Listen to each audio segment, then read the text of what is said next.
the first test, if I get this right. Can people hear me? Yep. Okay, I've got a thumbs up at the back. Well, thank you very much for coming out tonight. It's great to see so many people here. It's fantastic to be here, and thank you to the festival for inviting me. I'm going to talk today about my book, The Lost Paths, and show you some photos of places in the book. There aren't photos in the book itself, so you're getting a sort of 3D experience if you read the book here today. So as I say, my day job is I've actually got a new job now. I'm Director of England, which sounds even stranger than Head of Paths. But is at the Ramblers, Britain's walking charity. But I'm going to start the talk this evening before I joined the Ramblers with this photo, which if you ever go to literary talks and events, this is probably one of the most boring photos you'll ever see in a slide presentation. But for me, it's got great significance. My journey with writing the book really began around this time. So this photo was taken on a lane just sort of near the English-Welsh border, near Wrexham. And the reason I took a photo of my boots is that at this exact point, I had walked 500 miles from Land's End on the way to John O'Groats. So I put in my headphones, I put the proclaimers on, and I took a photo of my boots. And that's really where the journey started for me. That summer, I walked 1,550 miles over 100 days across Britain. I didn't go the normal route. It sounds odd to say the normal route to walk across the country, but there is a usual route that people often take, and that route uses national trails mostly to sort of chart a course across Britain. And it takes usually about 850 miles. So I sort of did quite a lot more. And the reason for that is that I wanted to use the time that I had. I had just taken voluntary redundancy from a job in the NHS in London. I wanted to take the time to visit places I'd never been to before across the country. So it meant that I was, rather than going on those national trails, I was going from city to city, town to town, village to village, on my own sort of eccentric route across the country. And the book started there really because I was expecting, when I set out, to find some amazing landscapes that was maybe unexpected landscapes, to see some really interesting history, maybe some amazing pieces of nature and birds and animals and flora and fauna. But one thing that I don't think I was expecting before I set out was to fall in love with the infrastructure itself, to fall in love with those paths that I was walking. And as I said, I wasn't on the national trail, so I was on those ordinary footpaths and bridleways and lanes that go spider all the way across the country. And I really fell in love with my ability to be, the fact that I was able to just go from pretty much anywhere to some extent, from charting that course, and how it's just those ordinary paths that could take me all the way across the country. And when I got back from my walk, after a couple of false starts and interviews that didn't go quite so well as I'd like, I saw a job at the Ramblers to start a project called Don't Lose Your Way. And Don't Lose Your Way is about reclaiming lost paths that have been left off the map and supporting volunteers to get them put on the map, and so they can be there for generations to come. But I'll talk more about that as I'm going through the talk today. I don't know how many people are so interested in walking. Hopefully that you might be, because you're here today. If you ever read a book about walking, Dorothy or William Wordsworth often pop up at some point. And I've got a short story about William Wordsworth. In 1836, he was going to Lowther Castle, which I don't know if anyone's ever been there, but it's it's a sort of, I think it's a really ugly country house that's tucked just inside the Lake District National Park. It's a big lump of a place that, in one of those sort of Victorian fashions, it's made to look much older, but it was built in the 19th century. And he was going to a dinner there that was going to be thrown in his honour, and he was with quite a lot of sort of local worthies in his carriage to go there, and they stopped about 2 fields away from the castle, and they were going to go across some fields to get to this dinner. And they suddenly were walking along a path, and they suddenly came across a wall that had been built across the path. And without saying anything, Wordsworth started kicking and crashing down the wall with his hands and kicking it over, and sort of dusted himself off and just stepped over the broken rubble of this wall to the amazement of his companions. And then they went to the dinner, and I think I said this dinner was being held in his honour. There were lots of local landowners. The local gentry that were throwing the dinner was actually a patron of Wordsworth and provided him with a job. And it was after the dinner, Wordsworth heard a snatch of conversation from down the table, and another local landowner was animatedly talking and complaining about how fences and walls on his estate were being broken down. And Wordsworth rose up from the table and shouted down the other end of the table, "I broke down your walls, Sir John, because this is the way, and an ancient right of way too." And you can imagine the sort of faces of the people around that table. And I start the talk with this story because it really illustrates for me that people have been fighting to protect the places we can go walking for hundreds and hundreds of years, and that the concept of a right of way has existed for hundreds of years too. For anyone who don't know, public rights of way in England and Wales are linear routes. They're paths that people have the right to pass and repass. You can also stop for a sandwich, take a photo as well. And we've got 140,000 miles of public rights of way in England and Wales. It's a massive, extensive network, and it really sets the countryside apart from lots of other countries where you have maybe some amazing national trails, but you don't have that hyper-local network of paths that go across the country. And as you can see from this quote, the concept of public rights of way existed for many, many years. And this is one of them. This is a footpath that I walked in the West Midlands, just outside the town of Droitwich, Droitwich Spa, to give it its full name. Just as a little aside, I suppose this is why I came here in the first place. Droitwich has got an amazing geology. Underneath Droitwich, there are springs, and obviously the rainwater comes down and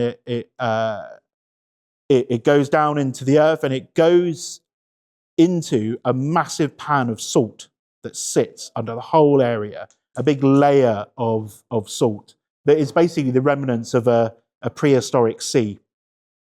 And what happens then is that the water goes down and it gets forced up through those springs, and under Droitwich comes out water that is 10 times saltier than seawater. It's about the same salinity as the Dead Sea.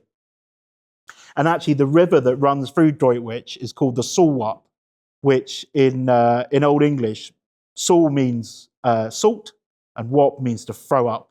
So the river is throwing up salt into the town. It's the reason that it's called Droitwich Spa, because later on it was exploited. It was, a spa town was sort of created around it. But if we look back earlier years, for thousands of years, that geology has been exploited to basically make salt far away from the sea in the middle of the country. And salt in previous years would be massively important to preserve food. Before refrigeration, it was the way that food was preserved. So it was a massive industry and a massive commodity. And this footpath was named in the Saxon charters as a made road for salt. And there was a whole network of saltways that radiated out from Droitwich to the surrounding countryside and to onward trade. This particular saltway went to the River Avon, and so for onward trade out into the world with that precious commodity. It's often called white gold. It was so sort of important. But now this is just an ordinary footpath. I think probably most people, including myself, wouldn't know its history until you really dig into it. And it's a lovely footpath. When I was walking it, it was the sort of changing of the seasons. There was a combine harvester on the other side of the field, and it goes all the way across this field, another field, another field. It's a big, long public right of way. But one of its stories, and I think one of the things I found when writing the book and researching it, was there's millions of stories that can be told through our paths. But one of the stories of this particular path is that it was a saltway going back to at least the Saxon times, but probably earlier. And paths like this, as we've seen from the Wordsworth example, the concept of public rights of way have existed for hundreds of years. But it was only in 1949 that these paths had to be identified and recorded and protected as public rights of way. There was an Act of Parliament called the National Parks and Access to the Countryside Act. As that probably suggests, it created our national parks for the first time. I've just literally got off the train from one of them, from the Lake District, where I was talking up there. And it created our national trails, created areas of outstanding natural beauty. But it also, crucially for this, and I think crucially for access to the countryside, created the need for local councils to map all of their public rights of way in their area. And as I said before, 140,000 miles of public rights of way were eventually mapped. Before that time, the concept existed, and people could, if they were blocked, people could make sure that they could go to the local magistrates and get issues resolved. But actually that proactive recording of them means that people knew where they were, and you could go to any part of the country and know where the public rights of way were. And as you can see from this quote, this was a quote from when the bill went through Parliament. It was described at the time as an epoch-making measure, a charter for the British people after their very long struggle to obtain rights of access to the natural beauty of this country. And so it was obviously seen as a really important Act of Parliament at the time. And I think there's something really interesting that this Act of Parliament was passed in 1949. This is 4 years after the Second World War. It's in the middle of austerity after the war. At the same time as the Attlee government were nationalising the NHS, creating the NHS, nationalising whole industries,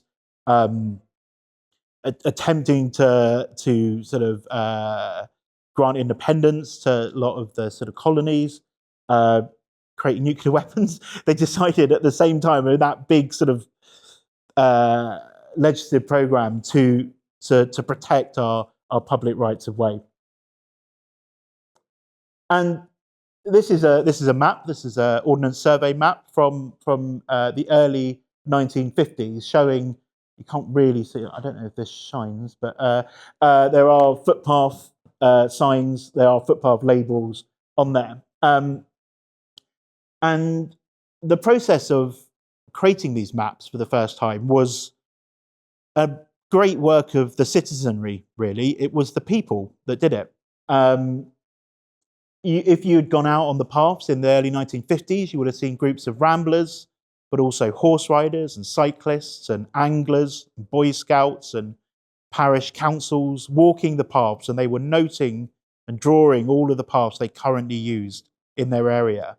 They also went back to the history books. There is, and this is where I get really geeky about paths, so I will keep it short. There is a piece of highways law, and a footpath is as much a highway as the Whitechapel Road outside, that says once a highway, always a highway.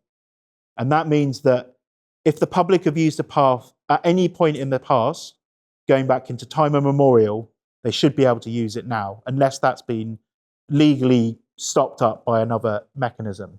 So volunteers were not just walking the paths they currently walked, but they were looking at old maps, old parish records, lots of different records, to try and find evidence of where paths were used in the past and get them recorded now.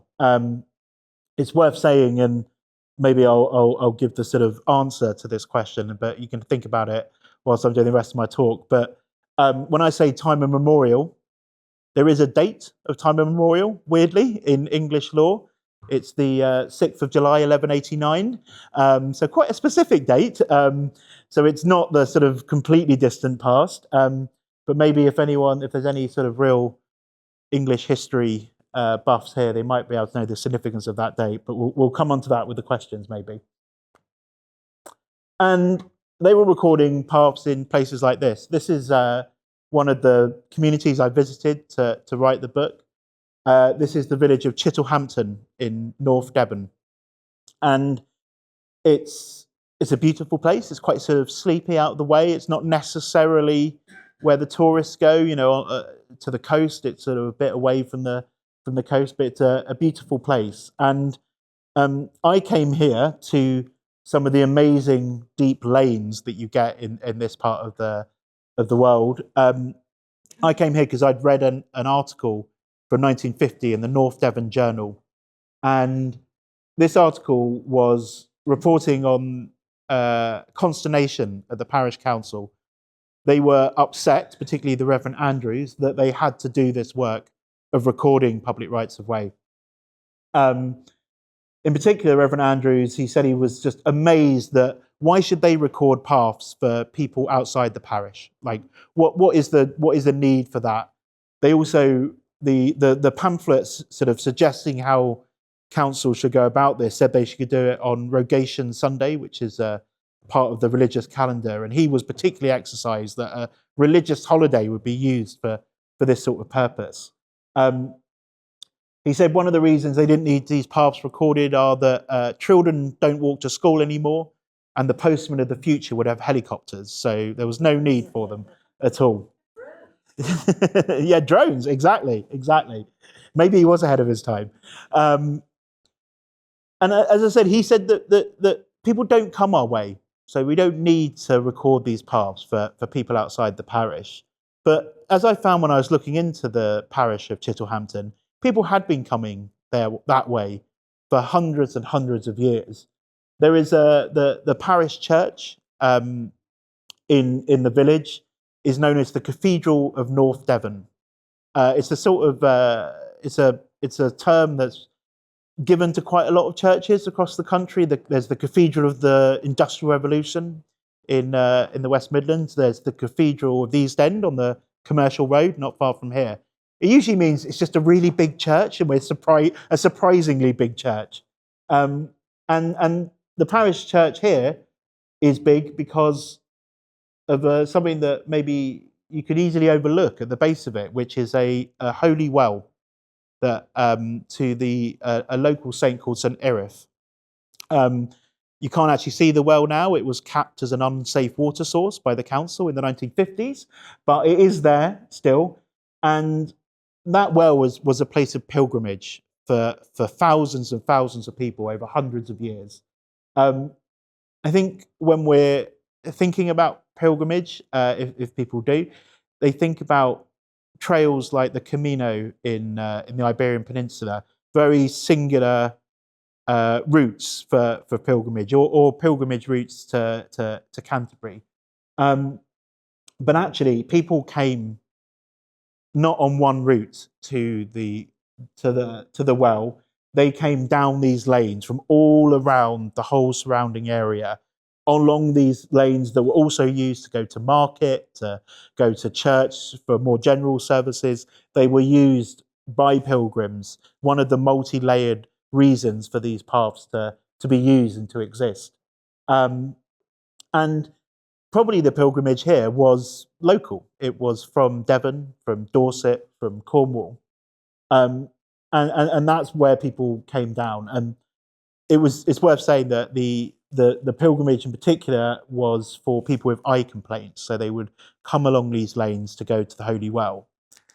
I say it was local, with one caveat. When I went to the village, I was told by a couple of people that potentially people came from much further away. And in particular, they pointed me towards a map in the Palazzo del Vecchio in Florence. And this is the Medicis created this map room in the 16th century. And there's a map of Britain there. And on it, there's Carmarthen and there's Gloucester and London and Manchester and York. And then if you look in North Devon, there's a word that maybe begins with CH something something. And the story is that actually Chittlehampton and the pilgrimage to Chittlehampton made it on to the Medici's map hundreds and hundreds of miles away in Florence. So maybe people, unlike the Reverend Andrews saying that no one came this way, maybe people weren't just coming from the surrounding area. Maybe they were coming from across the continent to here as well. And this is another path I walked in researching and writing the book. This is, I think it's probably one of my favorites because I think because of the nature and the shape of it, you can't really maybe completely tell from the photo. I'm not the tallest of people, but the path at quite a few points is higher than my head. And then above it, you've got this canopy of sort of stunted trees that go over the top. And it's quite narrow. And I think I really love it because you can really imagine walking past someone from the past, sort of through it. It feels very intimate and human. And this particular path was used by quarrymen to go up to a quarry in Snowdonia National Park in North Wales. And they would have come either at the beginning of the working week. So a lot of them walked from Anglesey, several dozen miles, at the beginning of the working week, get the ferry over and then walk up this path to go and work in the quarry.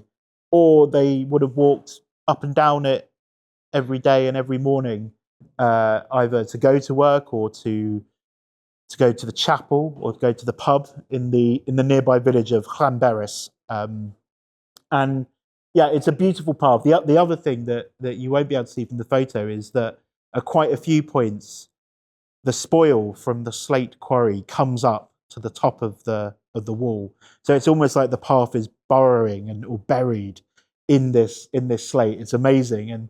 And you do get the other sort of thing I notice is there's no such thing as slate grey. When you're walking and when you can see these fields of slate, it's purples and lilacs and petrol blues and greens that go in this massive field of pixelated colours. It's really, really beautiful. And also beautiful is the view you get from the top. And this is where extra colours come in from the heather and the grass. So actually just under that cloud here is why a lot of people come to Llanberis. That is Snowdon, Irifa, I think I pronounced that right. And yeah, so Llanberis, the village just near here, is often called Snowdon's village. It's where people set off to walk up to Wales's highest mountain. You can also see another path on the left here, and I think in a way this path represents the transition that a lot of our paths have gone under. You know, the path we were looking at before was used for a very practical purpose. It was created for a very practical purpose, for workers to get to their place of work. But I think nowadays we see our path network as a place primarily of leisure, although people still do use our paths to get to work, to get to school, to get to the GP surgery, the bus stop. But I think a lot of us maybe see our paths as a place of leisure. And the whole quarry has now become a place of leisure. There are paths all the way through it, and you can see they've been, you know, similarly to the previous one, they've been sort of charted through these mounds of slate and the old slate quarries. There's a big fence there with lots of signs saying no climbing, and that's the fence that all the climbers jump over to climb up the sort of the remnants of the mountain that has been chipped away with these great big battlements of slate that have been left. It is a really special place, and if you're ever in the area, maybe you'll go up to Snowdon, but I would actually encourage you to go across from Snowdon and go up into this quarry. And this is another path I walked in the book. As you can see, it says public footpath, and it does actually turn into more of a sort of untarmacked footpath. This path goes all the way up that hill in the distance, leading on from this tarmac here. This is in the North York Moors, and it's a drover's way, a drover's road. And this was used for the transportation of animals over massive distances. So there are drover's roads across the country for driving animals to market, ultimately to be eaten. And there are quite a lot of local drover's roads. We'll see one in a minute, but there are also these massive long distance drover's roads that went from places like the Highlands of Scotland or the sort of mountainous interior of Wales, not far from that quarry path, to big population centres like London, York, Manchester, etc., to transport food. And the accounts of seeing the drovers in the landscape are amazing, because if you imagine, this would have pre-tarmac, this would have been a dusty track. You've got 100 cows walking down it, with the clouds of dust that it would be throwing up, the noise of all those animals. To add to that noise, you could also have the drovers' dogs. Most Welsh drovers favoured corgis. So you can imagine a corgi walking from Wales to London would be quite a feat. But they favoured corgis because they'd sort of get out of the way of the kicking of the hooves. Maybe if you went closer, you could hear the drovers' calls, a bit like sheepdog trial noises, sort of, those sort of strange language. They also, if you got really close, maybe you could hear the clicking of the drovers. They liked to knit as they walked, and so they were knitting as they were walking along as well. And so it was quite the sight. And a lot of these drovers' roads they created paths that a lot of people love to walk now, and they actually protected and sustained these paths because they didn't go through the centre of villages. They went on the sort of more wild, open countryside. That was generally for two reasons. One, the drovers didn't want their animals mixing with potentially inferior local breeds, but also the local people didn't want the drovers mixing with maybe the younger ladies of the village, and a sort of outside interference that wasn't seen as something they wanted at all. It wasn't just cows that were driven along these sort of tracks. Donkeys came over on a ferry from Ireland and were often walked across the country. Probably about 3 or 4 weeks ago from now, geese and turkeys would start the walk from Norfolk to London in time for Christmas. You would also have pigs. Apparently a pig can walk about 10 miles a day. Lots of different animals that would just be walking sort of across the country and being walked across the country. In addition to, obviously, you could see where all your food was coming from because you could see it on the back of carts going across the country. And as I said, they protected some of the paths we most like to walk now. And also the other thing, for if you do like walking out in the countryside, quite a lot of the pubs that people visit on a walk would be drovers' inns, because some of those pubs that are seemingly in the middle of nowhere, they're not attached to a village, they're drovers' inns. And one short story, I talked about corgis getting walking from Wales to London. There are quite a few stories, and I never quite know if they're true or not, and I had to include it in the book with the sort of caveat. But there's quite a lot of stories of when the drovers got to somewhere like London, they would be flush with cash suddenly, and they'd spend maybe a week in London enjoying the sights, the theatres and the pubs, and then they would get a coach back. But to save money, there's stories of they would send their dogs with a little note pinned to their back up the drovers' roads to find their way home. So you can sort of imagine these corgis just walking through the landscape on their own. And there's a story of a dog called Carlos, a corgi called Carlos, that walked from London to North Wales in the 19th century. But I don't know how much I can believe that. But they would go to these drovers' inns, and the notes would be for the drovers' inns to sort of water and feed them along the way. And this, I won't dwell on it, but this is another drovers' road, a much more local one called the Oxford Lane, which goes to Oxford. And this comes from Daventry in Northamptonshire to Oxford, so a shorter distance, but another beautiful drovers' road. Now, the book is called The Lost Path, so it isn't just about the history of our path network. It's also about how our paths have been lost and also how they can be reclaimed. There's many stories of loss in our path network. The east coast of England has got the fastest eroding coastline in Europe, so paths are being lost alongside whole villages and towns and communities. But this story is a story of loss from the 1940s. This path I walked with my friend Ed, and it was a journey that I know it was a walk that I know I'd have to be coming back the same way. I couldn't go through. And this is in Lincolnshire. And this is another Ordnance Survey map from the same time as before, early 1950s. And it shows, you won't be able to probably see it from there, but all of these green circles are paths that stop in the middle of nowhere.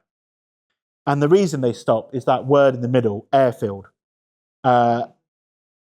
When we were, in the midst of World War II and preparing for, potentially war on the soil of Britain, there were hundreds of airfields. 444 airfields were built across Britain in the Second World War, alongside anti-tank ditches. Whole areas of the coast were cleared. Paths were dug up to dig for victory. And but airfields in particular had the biggest impact on our path network. Oh, sorry. Why is my alarm going off? Sorry about that. A magazine at the end of the Second World War described Britain as one big aircraft carrier moored off the northwest coast of Europe. That's how many airfields there were. They covered about the size of modern-day Bedfordshire, just the airfields. And whilst lots of these paths were reinstated after the war, there were whole paths that we lost forever. And when I was walking this path with my friend Ed, I sort of knew where the end of the path was. And we went over this really shallow ditch and walked about 2 meters sort of beyond the edge of the path. And within about 20 seconds, a Land Rover pulled up and they said, sorry, can you go back, please? Maybe in slightly more fruity language than that. Basically telling me that this path had been stopped since the Second World War. And he's right, this path has been legally stopped. And unfortunately, there might not be much we can do about that. But I'll come on to there's other paths that we can save. And I think I probably, he was relatively, burly guy. Also, the other reason that probably should listen to him is that this was another path that we came across that went onto the airfield. For people who can't see, it says strictly no access beyond this point. Firearms in use on this site at all times. So not the sort of maybe where you want to be just randomly trespassing and wandering. I also talk about lost paths of London as well. We are in London. I'm a Londoner. I was born and bred in southeast London, and this sort of slightly odd bit of building, you might have walked past it. It's just off Swan Lane. This is Lower Thames Street, so this sort of Blackfriars area, and I walked up this stairwell, which wasn't the most attractive stairwell in the world. It's sort of, there's a certain smell about it, let's just say, and it goes to nowhere. So this stairs just goes to here. It is mainly used for sort of smokers out of the office next door to it. And this is a different story of loss. This is a story that, again, started in the Second World War. As many of you know, particularly places around here like this and the City of London and where I live in southeast London, the bombing caused, you know, massive destruction. And out of the sort of ashes of that, there were lots of ideas about how do we rethink the city? How do we make the city a modern city out of that? You see some of the plans about, yeah, let's just knock down St. Paul's Cathedral. You know, it's been the symbol of hope and resistance for all this bombing, but let's just knock it down and create new avenues and boulevards and a modern city. But one of the preoccupations at the time was the worry about the increasing number of cars in the city. And they quite startlingly accurate predictions about how many cars would grow to be in London by the 23rd century. And their solution to the time was to separate cars and people. So we're not going to stop the number of cars, but we're going to create safe routes for people that would be completely separate from cars. So the pedways network was dreamt up. And this was a network of concrete paths that would run between and through buildings, over roads, across London. You probably have walked on some of it.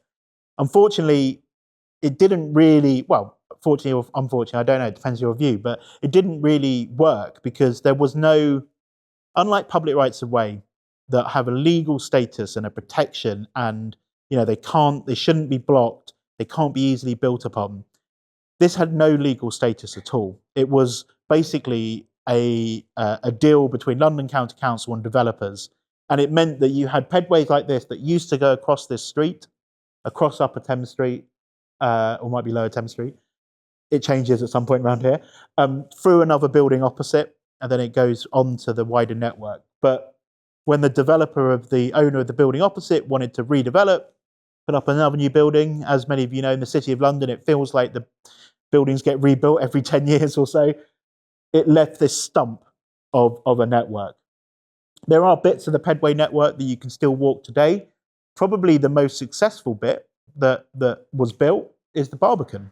You know, this is, when you go and walk through the Barbican, one of the reasons I think people like it, including myself, is that you feel quite distant from the cars and the traffic. You can walk through the whole complex and not see a car at all. They're hidden away. And some new pedways are being built. The one on the right is built in the last 10 years or so. But again, it's developers thinking we should have a route, a car-free route above the roads, and who knows, in maybe 10 or 20 years' time, that will go again because there's no legal protection and enforcement for these paths. So I'm just going to talk about, as I sort of come to the end and think of some questions, if you have any, about how we protect our physical heritage and history in this country. We've actually got, I think, quite a good long history of protecting our physical heritage. There'll obviously be examples of buildings that were pulled down in the 60s or 70s that maybe, you know, we wish had never gone, but I think we've got quite a good protection. There are hundreds of scheduled ancient monuments. This is the Castlereagh Stone Circle in the Lake District, and these monuments have been protected since 1880s, one of the first pieces of legislation in the world to protect the material history of a country. We also have 500,000 listed buildings in England and Wales. These are 3 London examples. I don't know if people know what they are. Centre Point, probably people can guess straight away. This is the Bibendum building in sort of Kings Road way. And then the middle is a photo I took of the Royal Naval College in Greenwich. There's 500,000 listed buildings in the country. We have a couple of dozen UNESCO World Heritage Sites. Jodrell Bank Observatory in Cheshire. This is Ironbridge Gorge in Shropshire.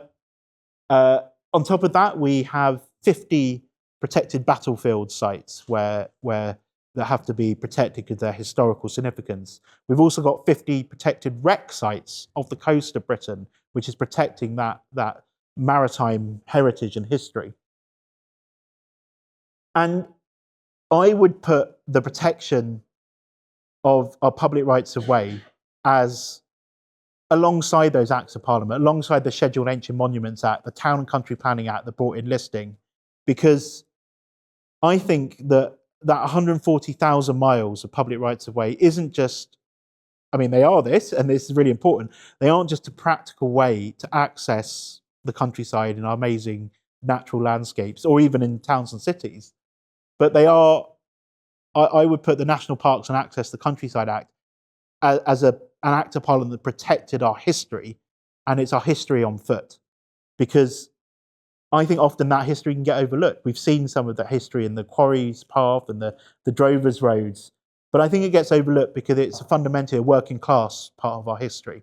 It is about how ordinary people have interacted with their landscape over hundreds, if not thousands of years. And most of our paths, most of our public rights of way were created through long use. They were created through the passage of millions of people, thousands, millions of people walking from one place to the other that created and secured those paths as legal rights of way that will live long into the future. And this is one of them. This is a path at a place called the Dorsetshire Gap in Dorset. I always trip up over that. I'm glad we call the county Dorset now instead of Dorsetshire.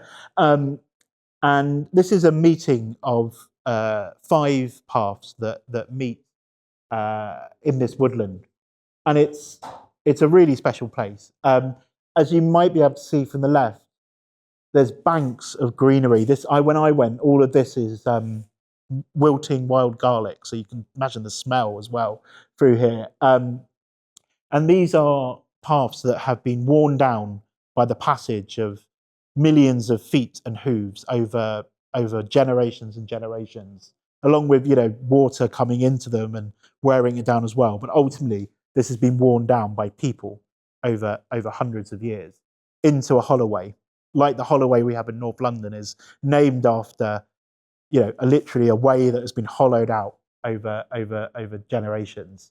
And this network of paths sit in a prehistoric landscape. About 100 meters away, there's an Iron Age hill fort. There's prehistoric barrows. The whole landscape is marked by prehistory. So this is a path that would have been walked in prehistory and would have been starting to be worn down in thousands and thousands of years ago. And one of the thing that I find amazing about our paths is that they are the oldest part of our history that are still in use for their original purpose. This purpose was for walking through. You can actually tell by the shape of it that it was walked through single file by animals and people. You get ones that are much wider and deep as well, because there'll be sort of herds of animals. But this was single file. But we can still walk through it like the people that have walked through it 2,000, 3,000, 4,000 years ago. And it's much older than some of our other built history. You go to some of our earliest churches, they're amazing. They're beautiful buildings, but this precedes it by thousands of years. So I think it's a really special part of our history that deserves to be protected long into the future. And I'll just finish with a map that you might be able to see all the details of it. There are some public rights of way. It's probably a bit light on here, these sort of green dashes here, but there are also these blue lines. This is near the River Roding in Essex, so not too far away from here. As I said before, there are 140,000 miles of public rights of way in England and Wales. But research commissioned by the Ramblers, we think there could be up to 50,000 miles of paths that are not recorded and not protected. They don't have that protection that some of the paths we've seen today have. And currently there is a government deadline of the 1st of January 2031 to get these paths applied for to be recorded and protected. And really, I hope people will love and enjoy the book and fall in love with the paths in the way that I have. But I also want it to be a call to arms, because if we don't get these paths recorded and applied for by that date, then they could be lost forever. But ultimately, even more so, why do we have that deadline in the first place? We wouldn't put an arbitrary deadline on saying if we come across an important archaeological site, we won't protect it, we won't schedule it as an ancient monument after a certain date. We wouldn't say after a certain date we can't reevaluate or evaluate for the first time the historical importance of a building, so we won't list it after a date. If we find a wreck off the coast, we wouldn't protect it. We wouldn't put a deadline on protecting that history. So why should we have any deadline in protecting our history on foot, our working class history about where people have walked across the country? So hopefully you'll read the book and fall in love with those paths, but also get inspired to agitate and to talk to politicians, to get involved, to getting that deadline got rid of entirely, and to put these paths back on the map so they can be walked and enjoyed for hundreds, if not thousands of years to come. So thank you very much. Oh. I did. Thank you very much. I did have one more slide that sorry, I realised I put this in because I'm in London and this is my home city. But I won't go into many details. But I'm also trying to walk every street in London. I always call it my potentially futile attempt to walk every street in London. And I suppose it's just a little shout out to. I wouldn't maybe necessarily encourage you to try and walk every street in London because there's a lot of them, I found out. But if you're out in the countryside or if you're in London, go to a street that you haven't been to before, because there will be ones right near where you live, and walk down it and you never know what you're going to find. It could be an amazing garden, amazing church or building or house or whatever. And these are just three of my favourite streets in London. Or paths and streets in London. The one on the left is near the Horniman Museum in Forest Hill. The one in the middle is a path that would have gone to a ferry across the Thames in Wapping, the Waterman's Stairs, and the other one is Enfield in North London. So do go and explore a bit of London you haven't explored before. But at that point, I will go to some questions. Thank you. I'm a great supporter of paths. I was a parish clerk for a number of years. So, and I was going to ask about the deadline. Remember, there wasn't, and I think it's been put back, the deadline to 2031. It was much sooner, because I stopped being a parish clerk about 12 years ago, and I think it was looming then. But as a correct... Hold it a bit closer to your mouth. Is that okay? Yeah. I'll repeat the question as well if you haven't. Historic sites are uncovered and pre-covered, just to say they aren't all preserved or listed. Yeah. I had a specific question, it's a bit nerdy. What happened about boats, byways, overall traffic? Yep. Okay. So the question was about a type of path called a boat, which is a strange name for a type of path. It's called a byway open to all traffic. So there are broadly there are four categories of public rights of way. There are footpaths that can be used on foot. There are bridleways, which can be used on foot and on horseback and by cyclists. There are restricted byways, which all of the above, and if you fancy taking your horse and cart out, you could also use that. And there are byways open to all traffic. So these are essentially can be used by cars, but they might not look like paths that can be used by cars. Some of them just go across fields, but you can drive across them. There's actually quite a few of those that have lost their status as byways open to all traffic because of a piece of legislation in the mid-2000s. But they can still be recorded as a restricted byway. They can still be used by non-mechanical vehicles. I think personally, I don't really like boats because again, this is getting really geeky. You have ancient paths that have this status, but now you've got 4x4s that are going down them, tearing them up, cheering up the surface for most people. So if it was up to me, I'd get rid of them all, really, to be honest, or make sure that we can use them. But yeah, it's also worth saying when I talk about all of those categories, someone on a mobility scooter can use any of those paths in theory, maybe not in actuality, but in theory as well. Thank you. Great talk. Thank you very much. You've done a lot of walking. Yeah. And you started with William Wordsworth. Yeah. Is it? You started with William Wordsworth. Yeah. Have you ever walked the coffin path above Grassmere?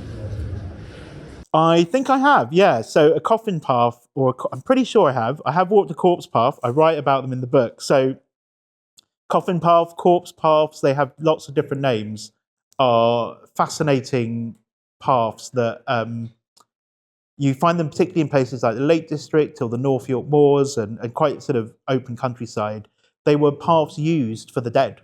So they were to transport bodies, coffins, briars from smaller churches to larger churches where they would get buried. And as you can imagine, they have a whole superstition that draws up around them. And I talk about some of them in the book. All of these stories and superstitions about ghosts on the coffin path. There's I think I found about a dozen crime fiction novels that are called The Corpse Road, and heavy metal albums that are called that as well. You know, they have a particular focus. Yeah, so they're amazing. They're amazing paths. But again, they're a bit like the Drovers Roads, because they went from these really small outlying churches to these big churches, big in relative terms.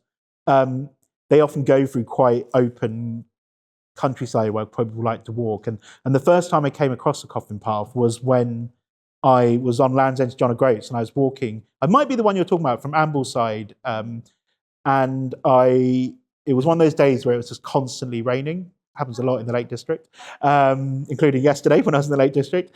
Thank you, Storm Bert. I was looking for somewhere to sit down, and there was a sort of canopy of trees and a big stone. I thought, I'll sit there and get some shelter for a minute.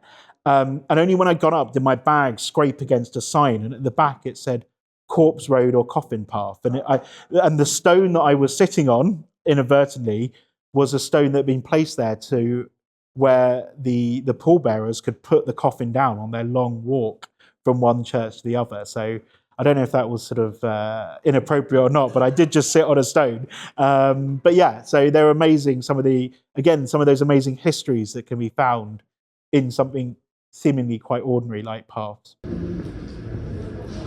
Just one more question. Yeah, one more question, yeah. What would you suggest is the best way of campaigning to get rid of the deadline on class registration? Yep, thank you. The best way of getting rid of that deadline, the Ramblers at the moment, we are lobbying the new government, I think you still call it new-ish, government for an Access to Nature bill, which would open up our countryside in so many ways. It would create a freedom to roam in our woodlands and along watersides. It would remove so many of the physical barriers that stop almost 2/3 of people with physical and sensory disabilities to use our path network, remove a lot of those, but also it would get rid of that deadline. We're hoping there might be an announcement about a piece of legislation soon, but I would encourage you to talk to your MP and tell them about the importance of getting rid of that deadline and opening up our countryside to more people. So yeah, that's the best way. But if you go and search for Outdoors Unlocked, the Ramblers, or Access to Nature Bill, the Ramblers, you can find out what we want and hopefully get involved with getting rid of that deadline entirely so these paths can live long into the future. Thank you very much. Thank you.